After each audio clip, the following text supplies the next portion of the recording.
राजा विक्रम और रानी सौम्या की अमर कहानी बहुत समय पहले की बात है। हिमालय की तलहटी में बसा था सूर्यगढ़ राज्य। यह राज्य अपनी समृद्धि, न्याय और शांति के लिए दूर दूर तक प्रसिद्ध था। इस राज्य के राजा थे राजा विक्रम सिंह, साहसी, बुद्धिमान और प्रजा के दुख को अपना दुख समझने वाले।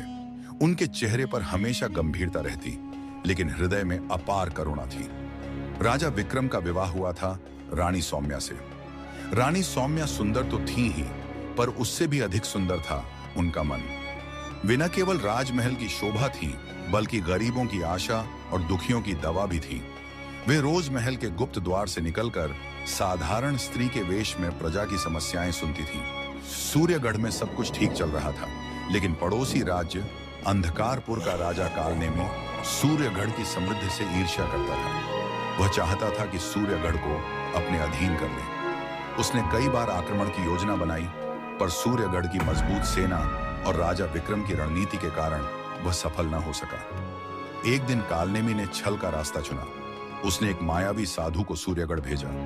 वह साधु राजा को वरदान देने का नाटक करता हुआ बोला, महाराज, यदि आप इस रहस्यमयी रत्न को महल में स्थापित करें तो आपका राज्य सदा समृद्ध रहेगा। राजा विक्रम को कुछ संदेह हुआ, पर रानी सौम्या को उस साधु की आंखों में कपट दिखा। उन्होंने राजा को सावधान किया, लेकिन राजा ने प्रजा के हित के लिए रत्न स्वीकार कर लिया। रत्न के महल में आते ही अजीब घटनाएं होने लगी। प्रजा में भय फैलने लगा, फसलें सूखने लगीं और लोगों के बीच झगड़े बढ़ गए। रानी सौम्या समझ गईं कि यह किसी काले जादू का प्रभाव है। एक रात रानी ने एक प्राचीन ग्रंथ पढ़ा, जिसमें लिखा था कि ऐसा रत्न केवल सत्य, त्याग और प्रेम से ही निष्क्रिय किया जा सकता है। रानी ने निश्चय किया कि चाहे जो हो, वे अपने राज्य को बचाएंगी।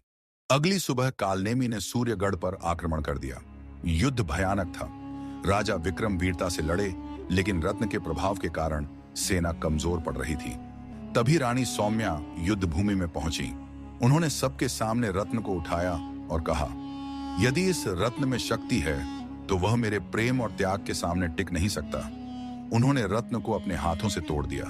उसी क्षण तेज प्रकाश फैला, अंधकार छोड़ गया और कालनेमी की सेना भय से भाग खड़ी हुई। कालनेमी स्वयं पराजित होकर गिर पड़ा। युद्ध समाप्त हुआ। सूर्यगढ़ फिर से शांति और खुशहाली से भर गया।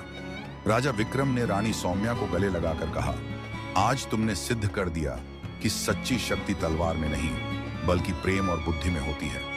इसके बाद राजा और रानी ने मिलकर राज्य में ऐसे नियम बनाए जहां छल, लालच और अन्याय के लिए कोई स्थान नहीं था।